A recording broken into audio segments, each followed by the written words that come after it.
কান্না করে বলে, ডাক্তার বেয়াদবি চূড়ান্ত করেছি, তবে মায়ের সাথে করি নাই, বাবার সাথে করি নাই, কোন শিক্ষকের সাথে করি নাই, একমাত্র আল্লাহর কোরআনের সাথে বেয়াদবি করেছি।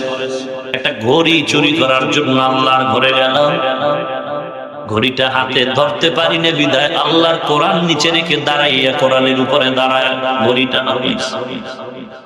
ডাক্তার চোখের পানি ছেড়ে বলে, বেঈমান তাড়াতাড়ি ভেগে যাও, দুনিয়ার কোন ডাক্তারের চিকিৎসা করতে আর পারবে না, তোর জীবনটা এখানেই শেষ।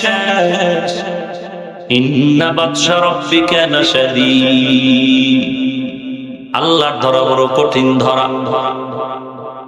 এরে আল্লাহর নবীর উম্মত, কোরআন এমন দামি একটি কিতাব, আপনাদের কুমিল্লা এলাকার কোন এক জায়গা আমি নাম বলতে চাই না,